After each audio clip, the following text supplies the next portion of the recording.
Բարոն Էնֆիա ջան, ինչ կսեք այս վերջին զարգացումների մասին Հայաստանի մեջ։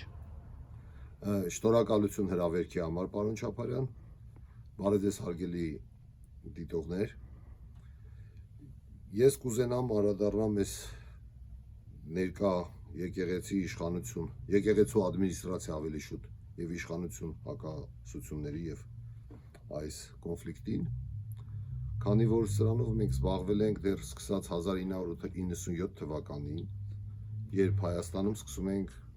մտահոգվեցինք, ինչու այդպիսի մեծ քանակությամբ աղանդեր են տարածվել Հայաստանի Հանրապետության տարածքում։ Եվ աշխատելով շատ աղանդավորների հետ հասկացանք, որ մեր ժողովուրդը մեր եկեղեցուց դուրս շատ տեղերում Աստված է ման գալիս։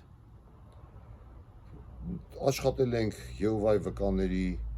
հետ, աշխատել ենք տարբեր տեսակի քրիստոնեության աջակցությունների ուղղությունների հետ, դա 50-ականների, 70-ականների, ադվենտիստների բաների հետ եւ դրա գագաթնակետը եղավ այն, որ 2001 թվականին մենք հանդիպեցինք կաթողիկոս Գարեգին Բեյին, իր օգնական Վահրամ էր կարծեմ անունը, բոյով հասակով տղա էր եւ մեր մեջ եղավ խոսակցություն։ Հանդիպմանը մասնակից էի ես, Ռուբեն Գևորգյանցը եւ Գորթ Համազյանը։ Շատ հետաքրքիր հարցեր քննարկեցինք այդ օրը եւ հարցերից մեկը իմն էր, երբ ես ասեցի վեհապար, ինչու Նախիջևանում խաչքարները որ ջարդում են, գոնե մի նզովք չեք կարդում, գոնե մի անեծք չեք ասում, կամ դրանց դեմ մի աղոթք չեք անում։ Նա ասեց նման պրակտիկա չունենք։ Ես ասեցի, ապա եթե նման պրակտիկա չկա, ապա ինչու Պապ Թագավորի ժամանակ նման բան եք արել, ինչու Մլե իշխանի ժամանակ եք նման բան արել, նզովք տվել։ Նա ասեց դա հին ժամանակներն ա եղել, հիմա նման բան չկա։ Մի քանի օր առաջ հերոստատեսությամբ ես տեսա այ վեշու նեղուց ու սոցիալական պլատֆորմների վրա ես տեսա ոմն հոգևորական, որ նզովք էր տալիս գործող իշխանությանը։ Եւ միանգամից հիշեցի այդ խոսակցությունը։ Փաստորեն հայ առաքելական եկեղեցու միջորս այսօր 2025 թվականն է։ Ներողություն այդ գղերականը Կարեկինի գոմնակից է։ Հա, ներկա ես եկեք բան անենք, եկեք պարզենք։ Եկեղեցին ստեղ է, եկեղեցական օֆիսը ստեղ։ Օֆիս administration։ Այդ հոգևորականը աշխատող է։ Այո, աշխատող է։ Այո։ Եկեք անվանենք իրանց աշխատող, սպասավոր չանվանենք։ Աշխատող, գործավոր։ Կարեկինի ստրուկներից։ Աշխատողներից հիմա։ Եվ ես դա տեսա եւ զարմացա, հիշելով այն։ 2020 թվականին սեպտեմբերի 27-ին սկսվեցին ռազմական գործողություններ Արցախում։ Մենք մեր ազգը պատերազում էր մեծ ազգերի պետությունների կոալիցիայի դեմ, դա Ռուսաստանի Դաշնությունն էր, Թուրքիայի Հանրապետությունը, Պակիստան պետությունը, Իսրայել պետությունը, դե եւ կային կողմնակի օգնողներ, դա Բելարուս, Ղազախստան եւ այլ եւ այլ։ Ոչ մի եկեղեցի զանգ չխփեց։ Այն դեպքում, երբ քրիստոնեական աշխարհում ամեն 3 ժամը մեկ պետք է եկեղեցին զանգ խփի։ Դա ես ծնվածս օրվանից տեսել եմ, հիշում եմ, թե Երևանը, ասենք բան, մենք ընդունեցինք, բայց ոչ պատերազմի ժամանակ։ Ես չտեսա որևէ դիմում քրիստոնյա աշխարհին։ Ես չտեսա որևէ հոգևորականների խումբ, որը եկավ Հայաստան եւ մեզ գոնե բարոյապես աջակցի։ Այդ ամեն ինչը իմ մոտ հարցեր առաջացրեց եւ ես 2020 թվականից սկսեցի դրա մասին բարձրաձայնել։ 2022 թվականին ըստ Լավրովի այն պետությունը, որ սպառազինություն է մատակարարում Ռուսաստանի դեմ պայքարող պետությանը, դա Ռուսաստանը դիտարկում է իբրև ռազմական գործողությունների մասնակցություն։ Դա ես չեմ ասել, դա Սերգեյ Վիկտորի Լավրովն է ասել։ Այսինքն դա նշանակում է, որ ըստ Լավրովի Ռուսաստանի Դաշնությունը մեր դեմ պատերազմել է։ Ես չեմ հասկանում, ինչպես կարելի է 2022 թվականին մեկնել Մոսկվա եւ ստանալ մեր դեմ պատերազմող երկրի ղեկավարից, նորից եմ կրկնում, ըստ Լավրովի Ռուսաստանը մեր դեմ պատերազմել է, քանի որ Ադրբեջանի Հանրապետությանը մատակարարել է սպառազինություն։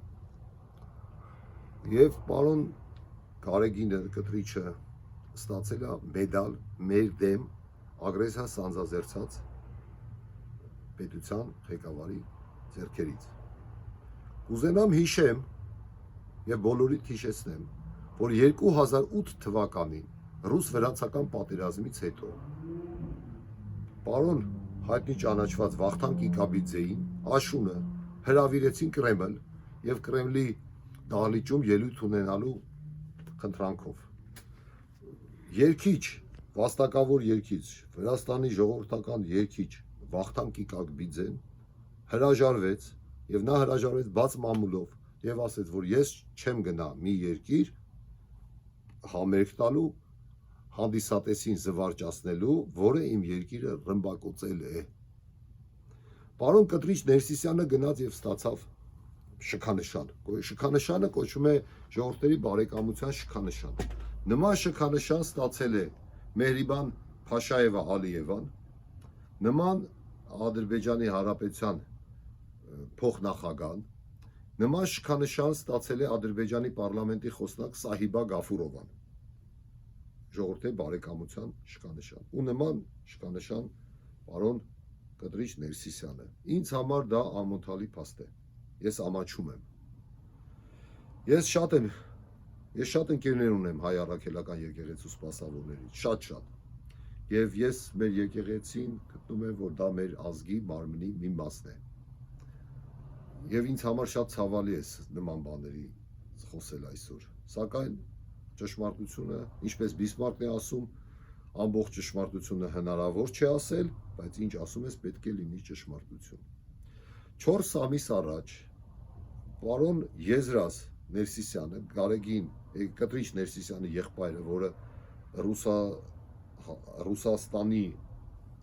հայ առաքելական եկեղեցու այսպես ասած ղեկավարն է,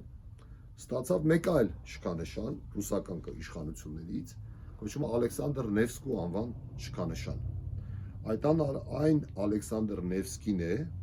ով մոնղոլների եւ թաթարների կողմից կարգված է եղել ռուսական խան եւ ունեցել է սաղավարտ, որը գտնվում է Մոսկվա քաղաքում Կրեմլի սպառազինության թանգարանում, որի վրա արաբերեն գրված է Ալլահ Ակբար։ Այդ Ալեքսանդր Նևսկու անվան շքանշանը կրում է այսօր մեր, այսպես ասած, մեր պաշտպանյալ Կտրիչ Ներսիսյանը։ Կտրիչ Ներսիսյանը թե Եզրասը։ Ներողություն։ Դա էլ է նման ամոթալի փաստ, որի պատասխանը չենք կարող ստանալ։ Ինչպես ես գիտեմ, ես նախկին զինվորական եմ, շքանշանները պարգևատրում են ծառայություններ մատուցած անձին։ Ուզում եմ հասկանամ, ինչ ծառայությունների դիմաց է ստացել պարոն Գարեգին Եզրասը ասել գուզեք։ Եվ ոչ, համ Գարեգինը երկուսով է, երկու եղբայրները ստացել են մարդասպան ռազմական հանցագործ Պուտինից շքանշաններ։ Ուզում եմ հասկանամ, ինչ ծառայությունների համար։ Իբրև հայ, որպես հայ, ուզում եմ իմանամ, քանի շքանշան են ստացել հայ կաթողիկոսները սուլթաններից, խալիֆներից եւ ռուսական ցարերից եւ այլ պետությունների ղեկավարներից։ Ես պահանջում եմ հանրայնացնել բոլոր շքանշանների եւ պարգևատրումների ցուցակները։ Մենք արդեն հավաքում ենք, որոշ բաներ ունենք։ Ուզում ենք հասկանանք, որ պետության ղեկավարը քանի անգամ հայ կաթողիկոսներին պարգևատրել է։ Ինչի համար է կաթողիկոս Պետրոս Գետադարձը սրբադասված։ 1.5 միլիոն հայ զոհերը սրբադասված են եւ նույն ձև սրբադասված է նաեւ Պետրոս Գետադարձը, որը անի քաղաքի բանալիները հանձնել է Սուլթան Ալ-Փարսլանին։ Ինչի սրբացրած չի Գարեգին Նժդեհը, իսկ նա սրբացրած է։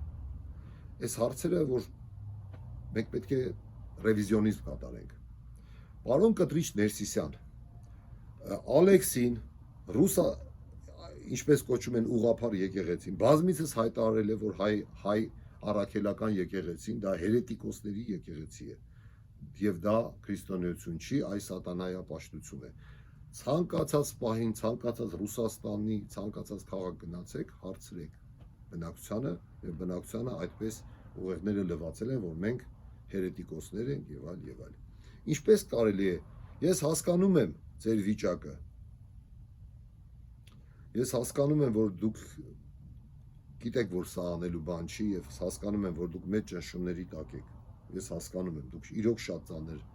վիճակում եք։ Ես իմանում եմ ձեր Գերմանիայի սովետի ժամանակ արկածների մասին։ Սակայն մի բան ձեզ հարցնեմ։ Դուք գիտեիք, որ Նիկոլ Փաշինյանը իմանում էր, որ դուք զավակ ունեիք։ Եվ իմանալով դա դուք փորձում էիք Նիկոլ Փաշինյանին գահանքից անեիք։ Նիկոլ Փաշինյանը սրա մասին գիտեր եւ դուք գիտեիք, որ նա գիտեր։ Ով է ձեզ ստիպել, ով էր ձեզ ստիպել այդ բանը անել, քանի որ դուք ձեզ դա ձեռ չէր տա,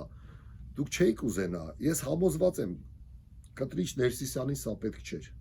Ես համոզված եմ։ Բայց ես նաեւ համոզված եմ, որ ինքը մեծ ճնշումների տակ է։ Եվ ամենացավալին ինձ համար այդ աղջկա ճակատագիրն է։ Ես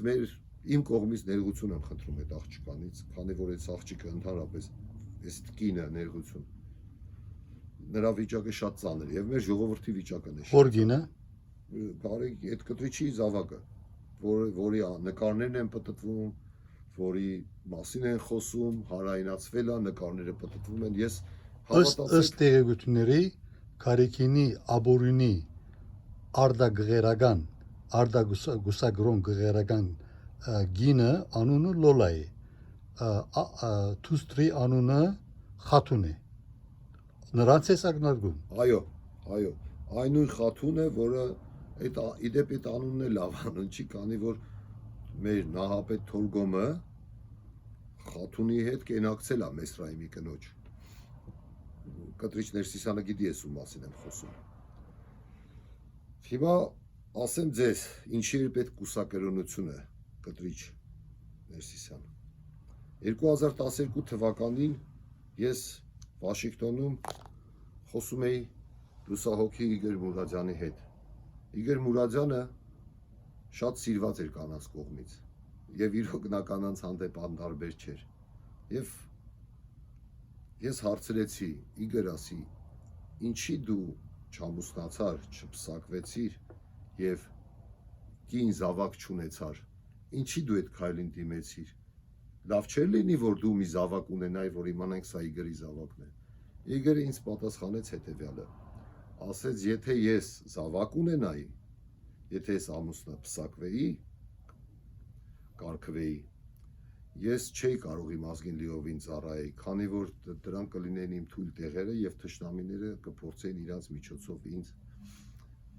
շանտաժի ենթարկեն, վախեցնեն, սպառնան եւ իմ որոշումների վրա ազդեն։ Ցելեբատը, պարոն Ներսիսյան, ցելեբատ է դա կոչվում կուսակերոնությունը լատիներեն։ Ցելեբատը, որ Հռոմի պապերը եւ կարդինալները ապահովում են,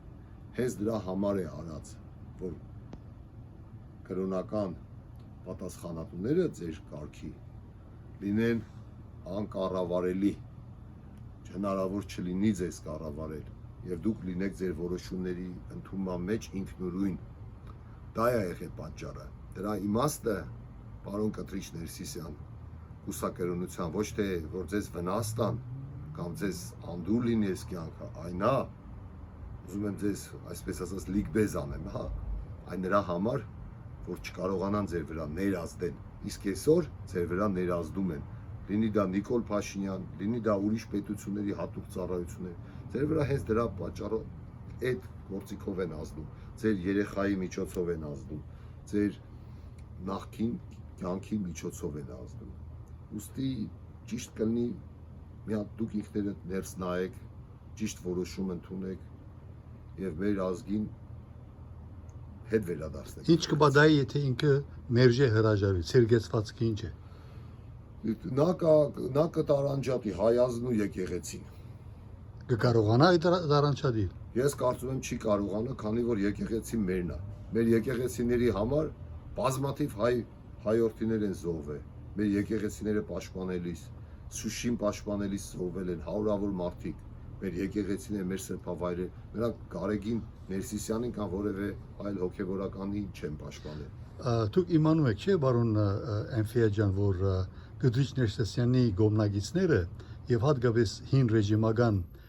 քողապետական ռոբոսերժական ռսաստրուկները անընդհատ առաջ են գցում այն վարկածը, որ սա եկեղեցի վրա հարձակում է հայկական պետության կողմը, իսկ հայաստանյաց առաքելական Սուրբ Եկեղեցու հավատացյալ անդամները, ովքեր Սուրբ Միրոնով մգրտված են, անոնք գբնթեն, որ սա գապ չունի ոչ պետության ղեկավարի հետ, ոչ որևէ այլ ուժի, սա գապ ունի անմիջական մեր եկեղեցադիրության ձնյալ իրավունքին հետ։ Ինչ է սեր կարծիքը։ Ասեմ ձեզ, եկեղեցին, եթե ազգային չէ, մեզ նման եկեղեցի պետք չէ։ Եթե մեր եկեղեցին մեր ազգային շահերից հեռանում է, դա նշանակում է լուրջ խնդիրներ կան։ Իսկ մեր ազգային շահերը այսօր պահանջում են հայկական պետականությունը պահպանել, ամրացնել, ուժեղացնել եւ մեր պատմական դարավոր խնդիրների լուծում են պահանջում մեր ազգային շահերը։ Պատերազմով կլուծենք, խաղաղությամբ կլուծենք, դա մենք կորոշենք, մեր ազգը։ Մենք պիտի ունենանք ձևեր հարակվեների միջոցով եւ այլ, լուծենք այս հարցը։ Ես գտնում եմ, որ Թույլ տվեք, որ հստակեցում մտցնեմ, Հայաստանյաց առաքելական եկեղեցին ըստ իր կանոնատության հազվագյուտ քրիստոնեական գառույցներն է աշխարհի վրա, яս երկրակունթի վրա, որտեղ աշխարհականները որպես ջնշիչ չսելով բացարձակ մեծամասնություն քվեարկելու, ընտրելու իրավունք ունին դեղական թեմակալ առաջնորդը, նույնիսկ իրենց եկեղեցական ծուխի քահանան եւ յուրաքանչյուր թեմ իրավունք ունի պատգամավորներ ընտրելու ազգային եկեղեցական ընդհանուր ժողովին, որ լիազորված մարմինն է, եթե գուզեք պարլամենտն է Հայաստանյաց առաքելական Սուրբ Եկեղեցու, որը գնդրե կամ աթորազուրկ կդարձնե օրվան հայրապետական աթորը սպաղեցնողին։ Պարոն Չապարյան, իմ մեջ կասկածը մտավ հոկտեմբերի 27-ին 1999 թվականին, երբ պարլամենտում գնում էր սպանդ, ես զարմացա, ինչու կաթողիկոսի այսպես կոչված ընտրությունը չդադարեցվեց։ Ինչու կաթողիկոսը չդիմեց ազգին եւ չասեց, որ մենք սա երկրորդային է, սա առաջնահին է։ Ոչ, նա շարունակեց այսպես կոչված ընտրական ծեսը, ընտրությանից ծեսը, դուրս եկավ նոր, ասեց, որ ողբերգություն է տեղի ունեցել։ Ես նման կերպ պաշտոնի նստել չեմ հասկանում, չեմ ընդունում, ինձ համար անընդունելի է, քանի որ մեր երկրի վեկտորը զարգացման առաջընթացի փոխվեց այդ օրվանից։ Պարոն Գարեգին, հազարավոր հայ որդիներ կան, որոնք լավ կրթությունն են, հայ առաքելական Սուրբ Եկեղեցու հետնորդներն են։ Ինչու մի օր դու իրանց չհավաքեցիր, մի օր չլսեցիր մեր ձայնը, ինչու մի օր մեզ հետ չնստեցիր, մի խորհրդակցություն անես, ինչու դու կարող ես գնաս Մոսկվա, ձեր եղբայրը, պարոն կաթողիկոս, տենց եք, չէ՞ Դուք արդար կգտնակ իրեն կաթողիկոս կոչելու, տենց եք անվանվում, պարոն կաթողիկոս։ Մայրաթորի հայրապետական գահը ուզուրբացած ռան։ Թույլ տվեք ասեմ, պարոն Չապարյան, պարոն կաթողիկոս, ձեր այդպես եք դուք անվանվում հասարակության մեջ, ձեր եղբայրը Եզրասը Մոսկվա քաղաքում Ուկրաինա պատերազմելու համար մարդկանց է հավաքում, հետները նստում է, խոսում է եւ ուղարկում է եւ օրհնում է։ Իստանբուլ քաղաքի, ինչպես դուք կասեք Կոնստանտինոպոլիս, սակայն Իստանբուլ է, քանի որ դեռ թուրքերի ձեռքում է։ Իստանբուլ քաղաքում առաջնորդարանի ղեկավարը օրհնում է թուրքական բանակը եւ մաղթում է հաջողություն Սիրիայում եւ դուք լռում եք։ Արցախը ռմբակոծում են, դուք լռում եք։ Ադրբեջանի Հանրապետության ինքնակոչ Ալաշուքյուր Փաշազադեն, որը ներկայանում է Հարությանը իբրև Կովկասի մահմեդականների առաջնորդ, դե ֆակտո չլինելով եւ դե յուրե չլինելով որևէ կովկասյան ազգի առաջնորդ, դուք իրեն ինքները ձեր մամուլի հրապարակումներում անվանում եք Կովկասի մահմեդականների առաջնորդ։ Դուք մեր ժողովրդին ստում եք, քանի որ Ալաշուքյուր Փաշազադեն չի կարող լինել Կովկասի մահմեդականների առաջնորդ, քանի որ ինքը շիա դավանող իսլամ է, մահմեդական է։ Կովկասի մեծ մասը դավանում է սուննի իսլամ, ով դուք պիտի իմանայիք դա։ Եվ Ալաշուքյուր Փաշազադեն, որի հետ հաճախ հանդիպել եք պարոն Ալեքսի Կիրիլի ղեկավարությամբ, դուք իրան անվանում եք ձեր մամուլի ծառայությունը, ներկայացնում է հայ հասարակությանը իբրև Կովկասի մահմեդականների առաջնորդ։ Դուք մենք շատ հարցեր ունենք, պարոն Ներսիսյան, շատ։ Այս հարցերը երբ կարող են քննարկել, ասեք, բաց, ձեր պատասխանատուների հետ նստենք, ձեր վստահված անձանց հետ քննարկենք այս հարցերը։ Եկեք դուրս գանք, խոսենք իրար հետ, խոսեք հայ ազգի հետ։ Ես էլ եմ այս ազգի զավակը։ Եվ ես էլ եմ այս եկեղեցիները պաշտպանում։ Ես էլ եմ այս քրիստոնեությունը պաշտպանողներից մեկը։ Բարոն Էնֆիաջան, Ասում եմ ձեզ։ որքան որ դեղյակ ենք շատերս, որ մեր ժողովրդի ի հայրենիք եւ իսպիրս աշխարհի բացարձակ մեծամասնությունը գբահանչե, որ Գդրիչ Ներսեսյանը չգաթողիկոս Քարեկին ոչ միայն հրաժարի, այլ ինքզինքը տնե դնային գալանքի տակ սովխոզի մեջ եւ ոչ միայն ինքզինքը տնե դնային գալանքի տակ, այլ հայ ժողովուրդը իր pedagogiությամբ եւ իր եկեղեցական ուժեղ համայնքով բռնականցման ենթարկե Քարեկինին եւ իրեն իր քյուղը սովխոզ քյուղը յետ ուղարկե, ոնց որ սկսվին եկած էր մայր աթոր ապեղաթարնալու։ Ինչ է ձեր գեցվածքը։ Իմ կեցվածքը հետևյալն է։ Ես կուզենամ նախ եւ առաջ Կտրիչ Ներսիսյանը լինել, եթե նա քրիստոնյա է, իրականությունը թող մեր հասարակությանը ասի։ Թող ասի իրականությունը, հետո դնենք այս հարցը հարակվեի։ Ըստ իր պատասխանի կորոշվի ինչ է լինում։ Թող մեր ժողովուրդը որոշի ինչ։ Եթե ինքը սուտ խոսի, շարունակե սուտ խոսիլ, թող հրապարակեն ամեն ինչ։ Սկսած Համբուրգ ներողություն, Համբուրգ քաղաքից 80 թե 78 թվականի Համբուրգ քաղաքից ես համոզված եմ, որ համոզված եմ, որ Մոսկվայում կան այդ ֆայլերը, ինքն է գիտի, որ ֆայլերի մասին եմ խոսում, եւ համոզված եմ, եթե ինքը մեզ ենթարկվի հայ ազգին, ռուսները կհրապարակեն։ Անկամ եթե հրապարակեն բայց ադիգա արդարացուցիչ բաճարը, որ ինքը ռուսների հետ մեղսակցի։ Ներողություն, թող ռուսները հրապարակեն, եթե ռուսները կհրապարակեն, նշանակում է Կտրիչի ձեռը են քաշել, հրաժարվել են։ Ես իրան կպաշտպանեմ։ Բայց ադիգա մեր խնդրեմը չէ, ինքը մեգա պետք է տեսեք Սուրբ Աթորը ազատե։ Հասկացողություն կա, անառակ որդու վերադարձ։ Ներողություն, մենք գներենք, մենք քրիստոնյա որպես քրիստոնյա գրոնը մեզի գկաչալերը, որ ներողամիտ լան, եթե մարդը ներողություն խնդրե,